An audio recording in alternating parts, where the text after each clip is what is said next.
tal? ¿Cómo le va? Les saludamos agradeciéndole que nos siga como cada semana en este espacio de reflexión, la agenda del emprendedor de Astele.tv, donde un servidor, Raúl Fraga, trae para ustedes las opiniones, los puntos de vista claves de los que sí saben sobre los diferentes temas del país para que usted tome decisiones. El día de hoy estamos especialmente gustosos de recibir a la juventud universitaria que nos dará su visión, su versión y su opinión sobre la Agenda de Atención Especial de México. Y ellos llegan aquí acompañados e invitados por nuestra querida maestra Lisbeth Muñoz, profesora de la Facultad de Derecho de la Universidad Nacional Autónoma de México, a quien agradecemos estés con nosotros, maestra. Muchas gracias, Raúl, un gusto estar en tu programa. Muchas gracias. Brevemente les voy a pedir que cada uno de ustedes se vaya presentando cuál es la actividad que realizan para poder entrar directamente al tema. Por favor, maestra. Mi nombre es Lisbeth Muñoz, soy académica en la Facultad de Derecho, soy catedrática por oposición de la asignatura de Derecho Administrativo 1. A su vez, soy proyectista en el Tribunal de lo Contencioso Administrativo del Distrito Federal, soy especialista en Derecho Administrativo, con maestría y actualmente curso también un doctorado. Muy bien, muy importante el perfil profesional de la maestra Lisbeth Muñoz. Breida Giovanna Espinosa Ávila, por favor. Actualmente estoy en el cuarto semestre de la carrera de Derecho y laboro en una sala penal del Tribunal Superior de Justicia de la Ciudad de México. Muy bien, muchas gracias. Priscila Valdés de la Fuente. Muy buenos días, tardes. Mi nombre es Priscila Valdés, estudio el cuarto semestre en la Facultad de Derecho y también estudio el idioma francés. Muy bien, excelente, prepararse en estos tiempos claves. Shareni Andrade. Sí, hola, buenas tardes a todos los que nos están viendo. Mi nombre es Shareni Andrade Heredia. Actualmente estudio el cuarto semestre en la Facultad de Derecho de la UNAM. Asimismo, estoy estudiando el idioma alemán en el CELE de la UNAM también. Y en lo que me dedico cotidianamente es que soy presidenta del Ateneo Nacional de la Juventud en el Estado de México. El Ateneo Nacional de la Juventud es un programa para jóvenes en los que nos dedicamos principalmente a difundir la cultura, a difundir información y a dar varios programas de emprendimiento para toda la juventud. Asimismo, también estoy ahorita dando un poco de clases de inglés y pues estoy interactuando con todos mis compañeros para surgir nuevos programas y proyectos en pro de las juventudes. Muy bien, bienvenidos todos. Gracias. Axel, faltas tú, por supuesto. Raúl, muchas gracias por la invitación, compañeros, gente que nos escucha a través de este medio informativo. Mi nombre es Axel Lara López, soy estudiante de la Facultad de Derecho, uno de los estudiantes más destacados de la licenciatura con promedio de 10. Tuve la oportunidad de ser asesor parlamentario en la Cámara de Diputados. Y bueno, pues el día de hoy estoy muy contento de estar con ustedes y para aportar algunos temas que son tan importantes. Gracias, es muy importante esta oportunidad que tenemos, gracias a ustedes, para podernos acercar a un tema de atención especial. ¿Cuál es la importancia de las nuevas tecnologías de la información y la comunicación para la labor docente en las universidades y el sistema educativo mexicano? Pero también, ¿para qué sirven estas nuevas tecnologías en el acercamiento e interpretación de la problemática que vive nuestro país en la era de la globalización? En 1959 llega la primera computadora a México, traída por la Universidad Nacional Autónoma de México. Al siguiente año, otras instituciones como Pemex, como lo que hoy es la Dirección General de Información e INEGI, como antes se llamaba, hoy se llama INEGI, y otras instituciones como el Instituto Mexicano del Seguro Social empezarán a invertir en la compra de las entonces gigantescas mamotréticas computadoras de la época. Sería el Instituto Politécnico Nacional a partir del año 1962 cuando empieza a impartir los cursos para preparar a los primeros expertos en el manejo de los nuevos sistemas de cómputo. En 1965 solo había en nuestro país 50 computadoras. Y para no irnos tan largo en esta muy interesante referencia histórica sobre los medios tecnológicos de la computación, simplemente diremos que a partir del nuevo milenio viene a generarse toda una revolución tecnológica que impacta todas las áreas de la vida, no nada más de nuestro país, sino del mundo. Y empieza a surgir la llamada generación del milenio, los millennials, que son estos jóvenes, estas chicas que ya se hablan de tú con las nuevas tecnologías, y por eso nos da mucho gusto tenerlos ahora aquí. Y como último dato les decimos que de acuerdo al día 17 de mayo de 2016, cuando se celebró el Día Mundial de las Sociedades de la Información y la Comunicación o Día Mundial del Internet, hoy en México existen 62.8 millones de internautas, ni más ni menos. Para abrir este interesante espacio de reflexión y debate, maestra Lisbeth Muñoz, ¿cuál es la trascendencia, la importancia que has encontrado en tu labor docente en la UNAM al incorporar las nuevas tecnologías de la computación, la comunicación? Pues la importancia es enorme. En primer lugar, porque, bueno, ahora ya los estudiantes están muy inmersos, las nuevas generaciones viven el día a día de estas tecnologías de la información.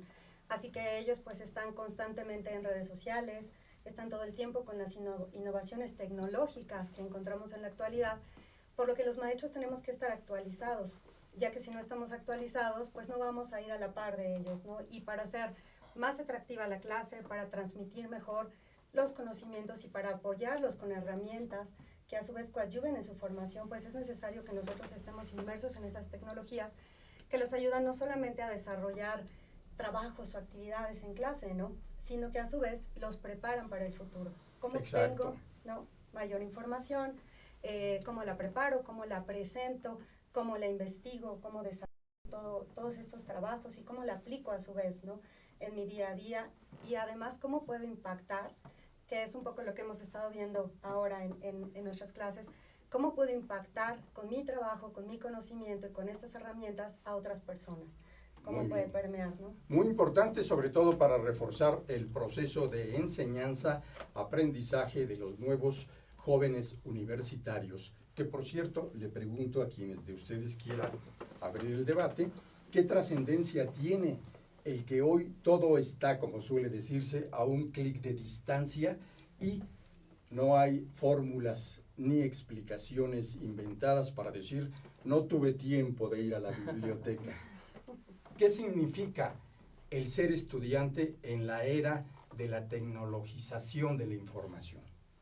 Bueno, pues yo lo que creo es que el ser estudiante ahorita en esta era es sumamente importante. La actividad que hicimos en la clase de la maestra Lisbeth fue algo muy, muy padre porque gracias a las redes sociales hacemos que la materia sea parte de nuestra vida.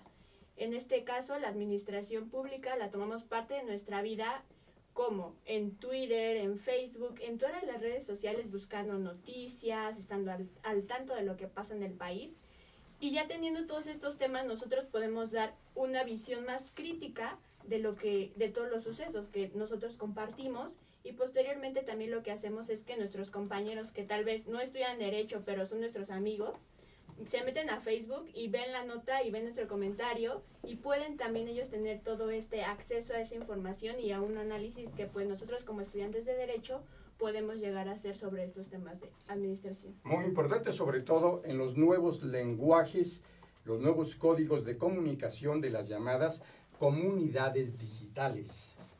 ¿Cuál es la opinión, por ejemplo, de Axel al respecto? Digo, el tema de la globalización viene muy aparejada con el tema de las tecnologías de la comunicación y de la información, donde cualquier disciplina, el conocimiento hoy es interdisciplinario, ningún conocimiento tiene que estar alejado de estas tecnologías, y decimos en ese sentido que la ciencia y la tecnología al ser humano lo han apoyado y ha sido partícipe de dos cosas principalmente.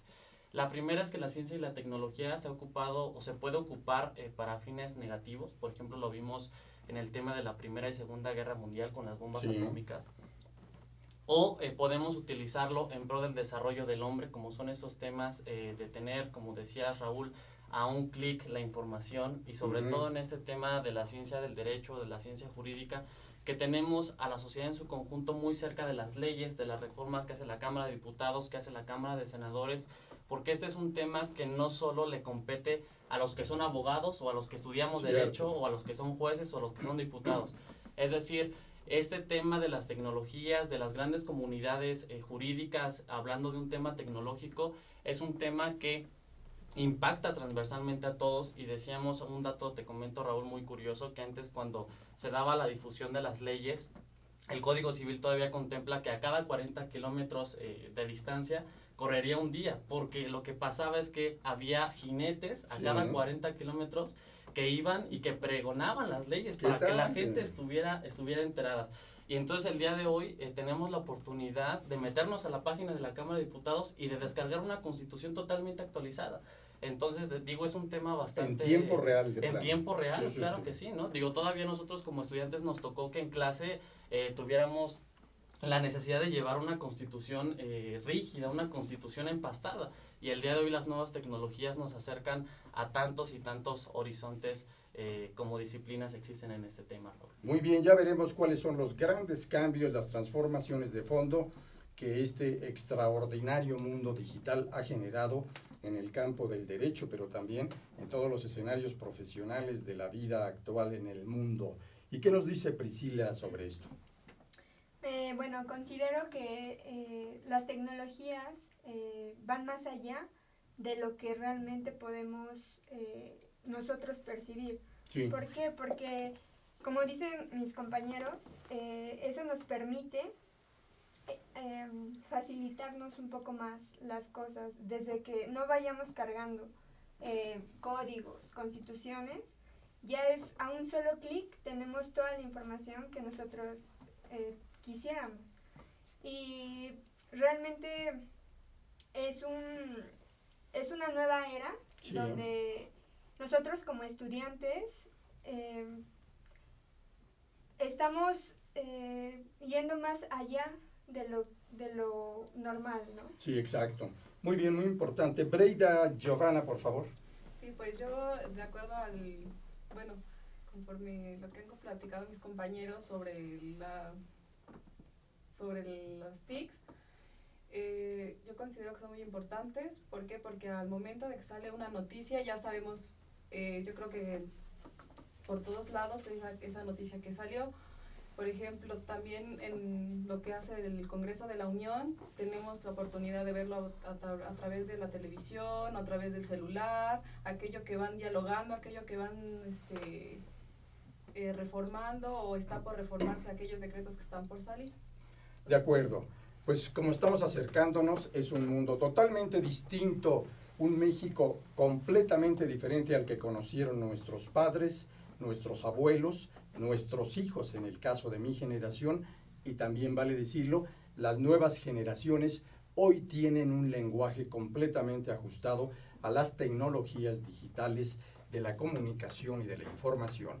Después de la pausa vamos a invitarles a que nos participen, nos llamen, se comuniquen y puedan generar, si así lo desean, preguntas, cuestionamientos, debate con los jóvenes universitarios que hoy están aquí gracias a la maestra Lisbeth Muñoz. Siga con nosotros.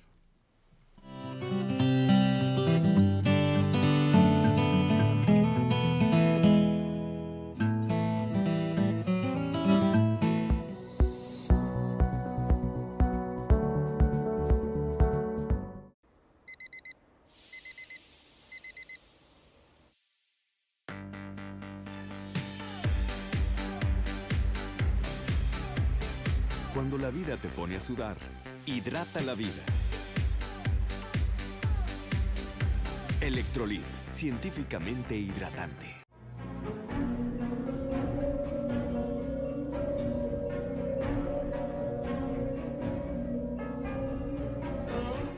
Rosso Fragola. Arte en fresa que seduce tus sentidos.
conferencista internacional, experto en temas empresariales, experiencia de 18 años en empresas multinacionales, entrena ejecutivos vendedores y empleados de 62 empresas multinacionales. Conductor del programa Líderes en Acción en Astele.tv.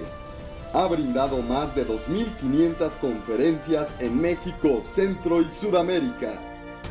Orador profesional y campeón nacional de oratoria. Considerado el comunicador del año. Gildardo Avendaño. Ruiz Robles, corredores públicos y peritos traductores. Trabajamos para darles seguridad, confianza y un servicio profesional en sus asuntos relacionados a fe pública, valuación, arbitraje comercial, asesoría jurídica y traducciones. Para nosotros lo más importante es su satisfacción, brindándole además la asesoría jurídica necesaria en su negocio, con un equipo de profesionales capacitados para prevenir y resolver situaciones de riesgo en su empresa. Le aseguramos una asistencia profesional personalizada y humana a quien consideramos más importante, el cliente, porque las oportunidades pequeñas son el principio de las grandes empresas.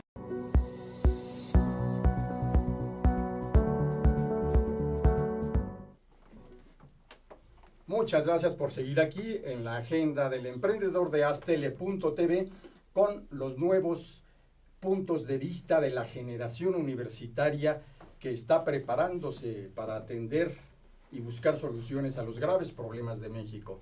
¿Cuáles son los principales problemas que tiene la agenda mexicana, en la opinión de los jóvenes? ¿Quién quiera de ustedes entrarle? Vamos a ver, Raúl, que Axel. uno de los temas más importantes y de urgencia nacional es el tema de la seguridad pública, es el tema de la corrupción.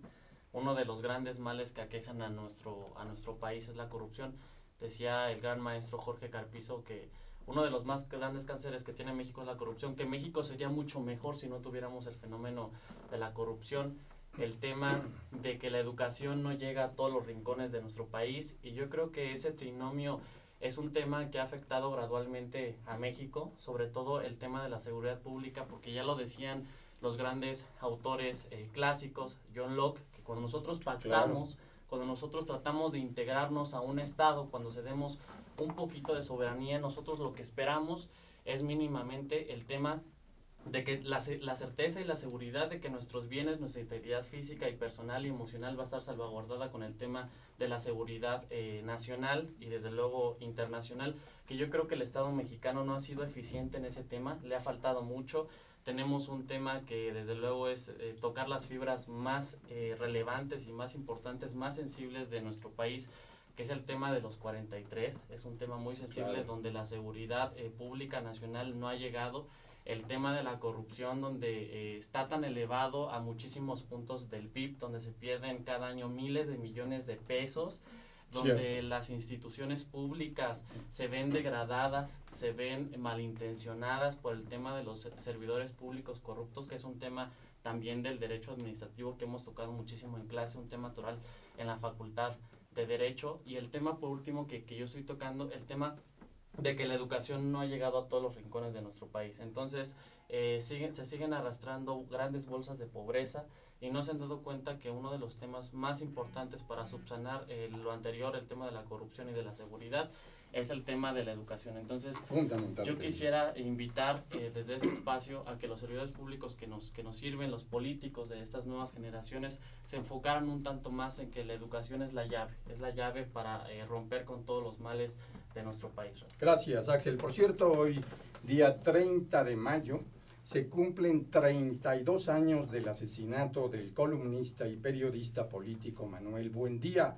¿Por qué lo referimos? Porque de acuerdo a los estudiosos del tema de la seguridad pública, 3 fueron los acontecimientos que al hilvanarse detonaron el arranque lamentable pero real de la era de la delincuencia común en México. El primer episodio fue el escape del siglo de Kaplan y Contreras, que tienen la capacidad de organizar, planear y ejecutar su huida del penal de Santa Marta, Catitla, en 1979. El 30 de mayo de 1984, decíamos, se da el asesinato del columnista Manuel Buendía, cuando justamente investigaba y estaba a punto de publicar la referencia y vinculación de políticos de la época con los cárteles del narcotráfico. Y al año siguiente, 1985, se da un episodio muy crítico, el asesinato de Enrique Camarena, agente de la DEA, que viene a quebrantar las relaciones bilaterales México-Estados Unidos, un asunto que lejos está de terminarse, y lo referimos porque justamente esos 3 episodios marcaron el inicio formal de la era de la delincuencia organizada en nuestro país. ¿Cuáles serían otros de los ángulos críticos de la agenda del país? Yo considero, estoy de acuerdo con mi amigo Axel, también el tema de la seguridad pública es sumamente importante, pero hay otro tema que creo que es clave, que deberían de tratar a estas alturas todos nuestros servidores públicos, nuestros políticos, que es la violencia de género. Muy importante. La violencia de género, desgraciadamente, vivimos en un país en donde las mujeres seguimos siendo discriminadas día con día. Vivimos en un país en donde todavía se supone, se dice que nosotras gozamos de derechos igualitarios a los hombres, pero cuando salimos a pedir un trabajo, cuando salimos a las calles, nos damos cuenta pues que esto no se cumple.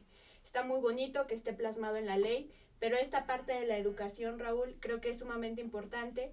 ¿Por qué? Porque si nos vemos a lo largo de nuestra historia, desde que empieza la conquista, desde que llegan los españoles a lo que era esta parte de América, vemos a la Malinche, ¿no? A la Malinche, que ha sido una mujer tal vez tachada, discriminada por los historiadores, como traicionera, como que se fue de otro lado, pero recordemos que fue una mujer que trató de hacer lo que pudo en su época, ¿no?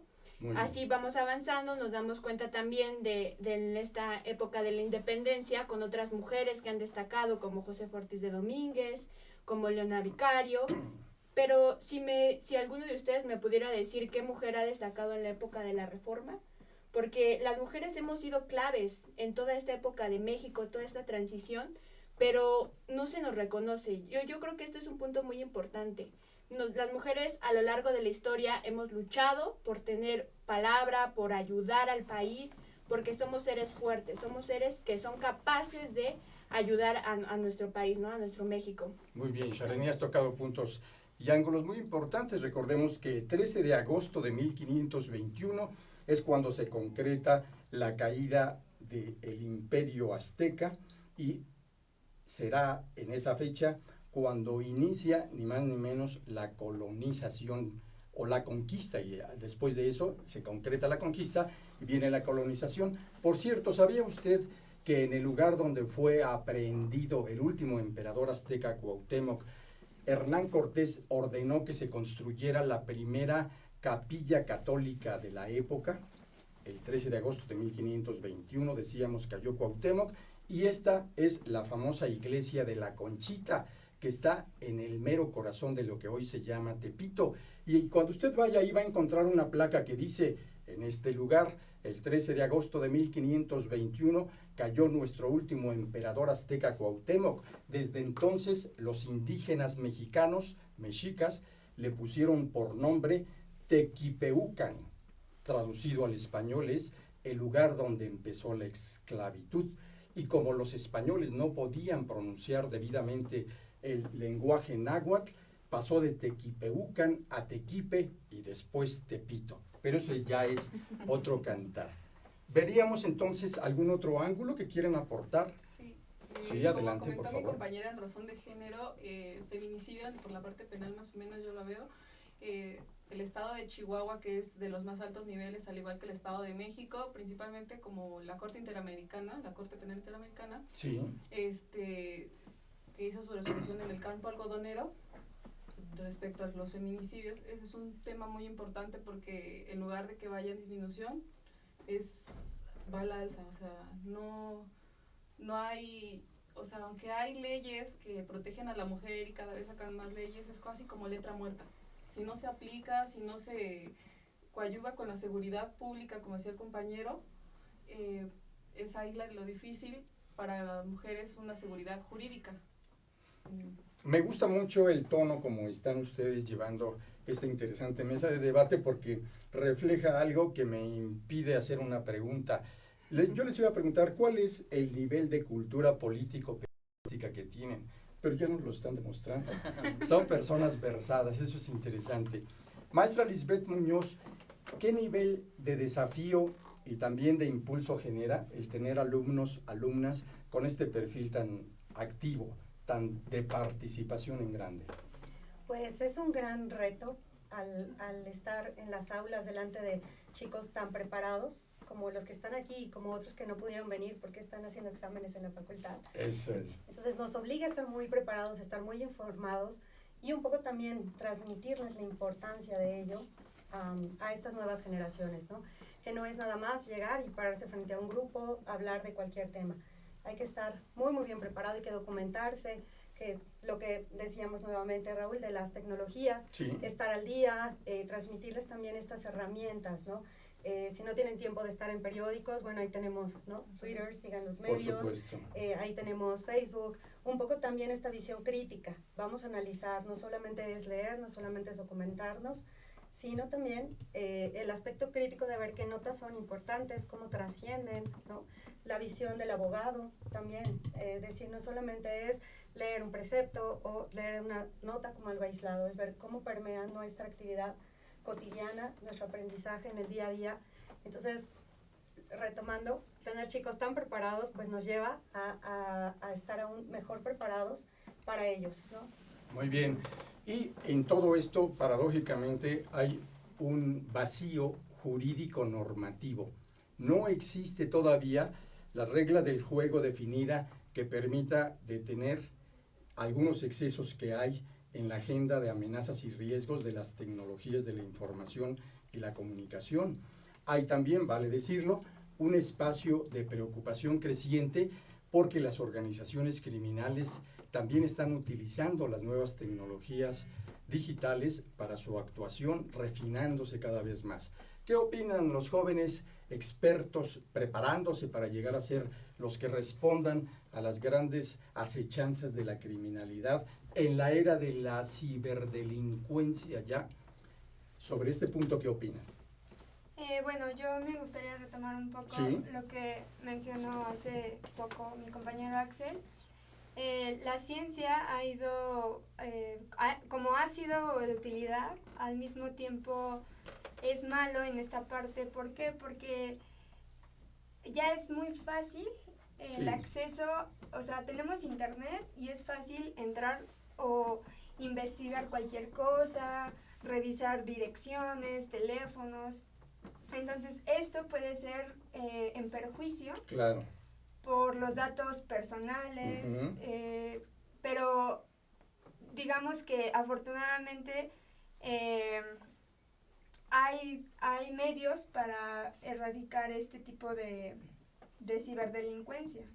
Cierto, y es parte de lo que las nuevas generaciones como ustedes tendrán no nada más que proponer, sino concretar en los hechos. Y justamente aquí ya se mencionaba un ángulo crítico de la agenda mexicana, la violencia de género, que por fortuna ha encontrado en las nuevas tecnologías digitales una forma de qué manera para denunciar casi en tiempo real todos los excesos, acechanzas y violaciones que se dan. Tenemos muchísimos casos. ¿Qué es lo que ustedes opinan sobre esto?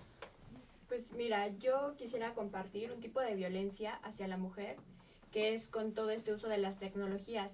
Es un tipo de violencia sexual cibernética, se llama. Así es.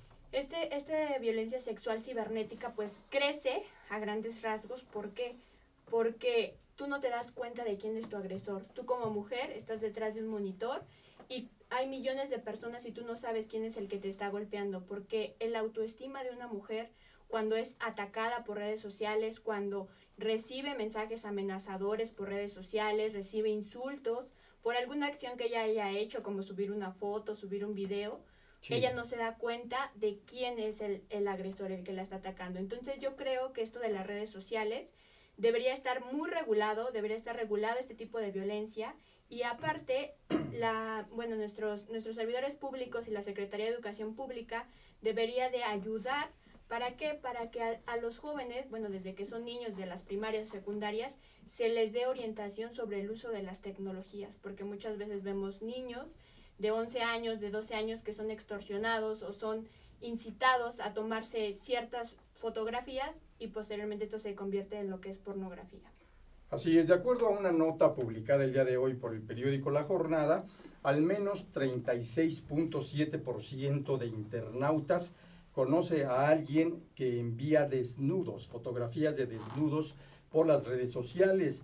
De acuerdo con información de la Alianza por la Seguridad en Internet, que se obtuvo mediante una encuesta sobre seguridad y privacidad en la red, aplicada a 10,000 estudiantes, el 36.7% aseguró conocer a alguna persona que ha utilizado las redes sociales para difundir imágenes personales desnuda o semidesnuda. Asimismo, el 10% reconoció haber mandado mensajes con contenidos de tipo sexual, el denominado sexting.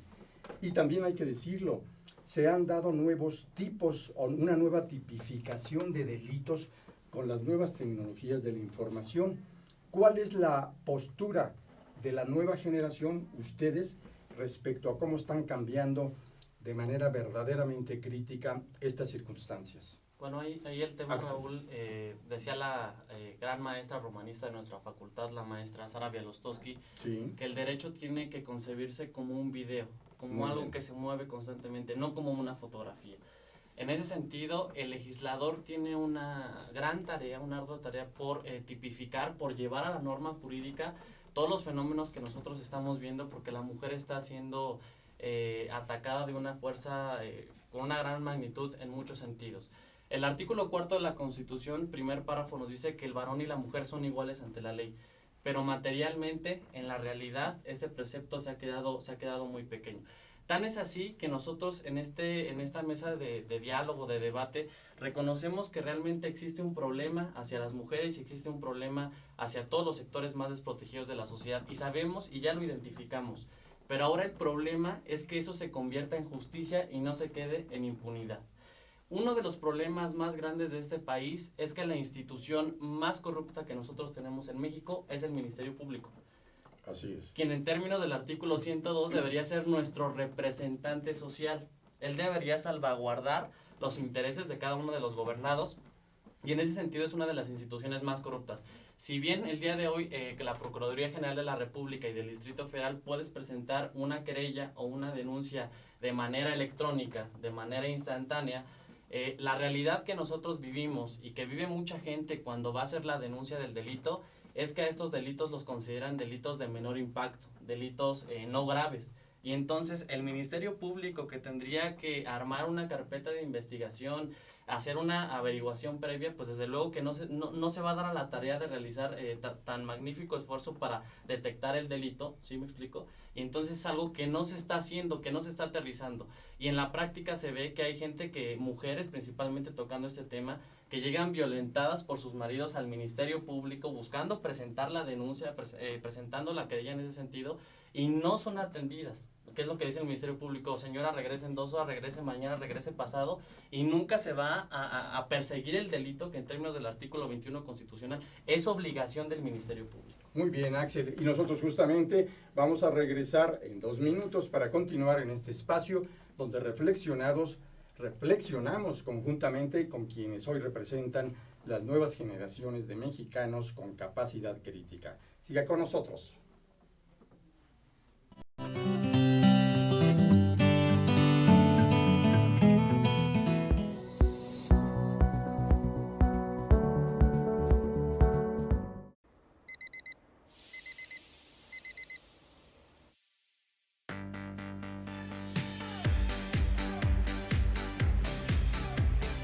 Cuando la vida te pone a sudar, hidrata la vida.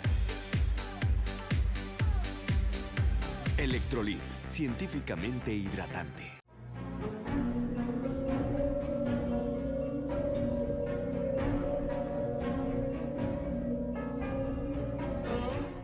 Rosso Fragola. Arte en fresa que seduce tus sentidos.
conferencista internacional, experto en temas empresariales, experiencia de 18 años en empresas multinacionales, entre ejecutivos vendedores y empleados de 62 empresas multinacionales.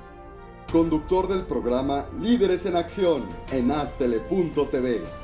Ha brindado más de 2.500 conferencias en México, Centro y Sudamérica. Orador profesional y campeón nacional de oratoria. Considerado el comunicador del año. Gilardo Avendaño. Ruiz Robles, corredores públicos y peritos traductores. Trabajamos para darles seguridad, confianza y un servicio profesional en sus asuntos relacionados a fe pública, valuación, arbitraje comercial, asesoría jurídica y traducciones. Para nosotros lo más importante es su satisfacción, brindándole además la asesoría jurídica necesaria en su negocio, con un equipo de profesionales capacitados para prevenir y resolver situaciones de riesgo en su empresa. Le aseguramos una asistencia profesional personalizada y humana a quien consideramos más importante, el cliente, porque las oportunidades pequeñas son el principio de las grandes empresas.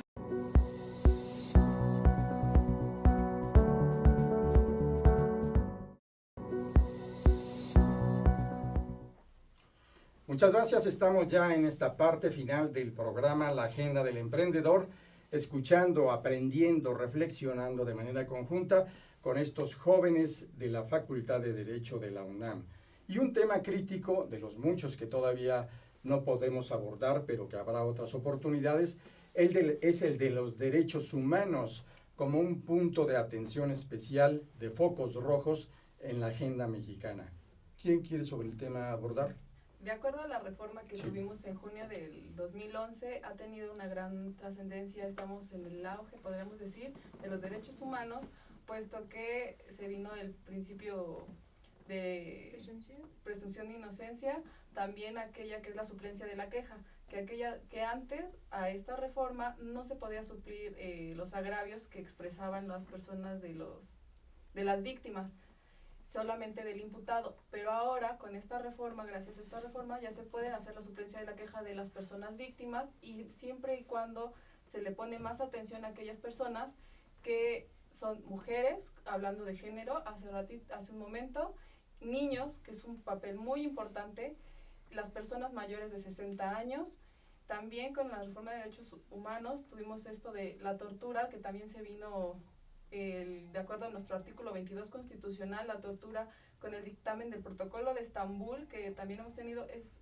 sumamente importante. ¿Por qué? Porque gracias a este protocolo, las personas que son los imputados, cuando son maltratados físico, psicológicamente, con este dictamen que se les practica a ellos, están saliendo en cierta parte en libertad porque se van al amparo, donde dice, vienen sus dictámenes psicomédicos y efectivamente aparecen con maltrato psicológico y físico desde su detención.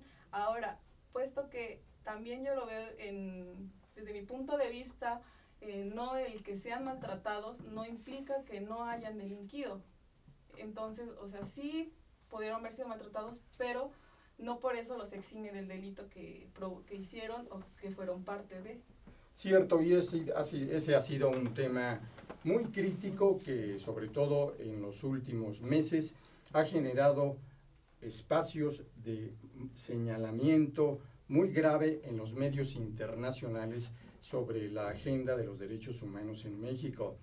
¿Alguien más adelante, por favor, Axel? Me gustaría platicarle a nuestros amigos propiamente qué es el tema de los derechos humanos. Sí, por supuesto. Es un tema bastante sui generis, un tema muy difícil de tocar porque ni los ministros de la Suprema Corte de Justicia han querido pronunciarse en favor de una definición, con el riesgo, creen ellos, de que puedan limitar la acepción de los derechos humanos. Desde luego no coincido mucho con ese tema, pero me gustaría para la gente que nos escucha dar, digamos, una aproximación de lo que son el tema de los derechos humanos, que es un tema tan importante. Los derechos humanos son derechos que tenemos por el simple hecho de ser personas. Claro. Que tienen las personas de cualquier sexo, de cualquier edad, de preferencia sexual. Son los derechos humanos que tiene un niño, que tiene un anciano, que tiene cualquier persona y que tienen que ser desde luego reconocidos por el Estado mexicano. El Estado mexicano y los particulares en ningún momento pueden vulnerar la esfera de los derechos humanos porque son derechos que son intrínsecos, que tenemos por el simple hecho de pertenecer a la especie humana y que nosotros tenemos desde el momento de la concepción. Entonces, en este tema de los derechos humanos, que es un tema tan grande, son los derechos más básicos, los derechos más fundamentales con los que vive la persona, tal como educación, como vivienda, como el derecho a la vida, como el derecho que tocamos a las tecnologías y el derecho a internet. Entonces, los derechos humanos, la gente debe saber que nadie, absolutamente nadie puede vulnerar el tema de los derechos humanos, ni el propio presidente de la República, ¿no? Porque a veces dicen, bueno, es que porque es autoridad, porque eres diputado, porque eres senador, absolutamente nadie puede y está facultado para violentar el tema de los derechos humanos, que reitero, son intrínsecos, son naturales, por el simple hecho de ser persona y que se tienen desde el momento de la concepción misma. Y el otro ángulo complementario a lo que dices, todos, absolutamente todos los seres humanos, independientemente de que si hayan cometido el crimen más atroz, tienen la, diría, garantía de defensa de sus derechos humanos. Un asunto altamente crítico, sobre todo en delitos como el secuestro, que vulnera, quebranta y de qué manera desarticula la intimidad y todos los derechos o la visión de los derechos humanos de la persona y sus familias. Y también aquí un punto clave que hay que mencionar. ¿Cuántos abogados hay en México? Es un dato que no tenemos actualizado, pero la pregunta no va por ahí, sino ¿qué porcentaje de estos abogados, del mundo de los abogados en México, está ya empezando a transitar hacia las nuevas tecnologías de la información y la comunicación? Y seguramente la inmensa mayoría no lo hacen, pero es un asunto necesario. Hay que atreverse a ser migrante digital. ¿Qué hay sobre esto en la visión de ustedes? Es un punto importante porque, por ejemplo, ahorita que comentaba sobre secuestro, hoy la Comisión de Justicia de la Cámara de Senadores empezaba su sesión a las 3 de la tarde, de acuerdo a la Ley Nacional de Ejecución Penal. Le comento de secuestradores porque decía, y viene con un punto a favor, también puede ser a las personas que son imputados, porque aquellas personas que por una cierta cantidad que transporten o porten sobre, por ejemplo, marihuana, que la cantidad que nos dice la Ley General de Salud en el artículo 47, que la cantidad que pueden portar para su consumo son 5 gramos. 5 gramos, y entonces si portan cierta cantidad también van a poder ser libres, los van a liberar. También, al igual que aquellas personas que están por secuestro, las van a separar y las van a tener como con más vigilancia. Eso es lo que se busca con esta ley de ejecución penal. Muy bien, y otro ángulo de los muchos que hay es esta nueva posibilidad, de acuerdo a la discusión que va a haber en las cámaras, en el ámbito legislativo de México, de los llamados matrimonios igualitarios. ¿Qué opina la gente de la nueva generación sobre esto? Pues que bueno, recordemos, es una iniciativa enviada por el presidente de la República. Sí, claro. Claro, bueno, en nuestra Constitución está el derecho a la igualdad. Entonces, yo considero que este tema de matrimonios del mismo género, para mí, en mi opinión, está bien, porque pues todos tienen el derecho de estar con quien realmente quieran.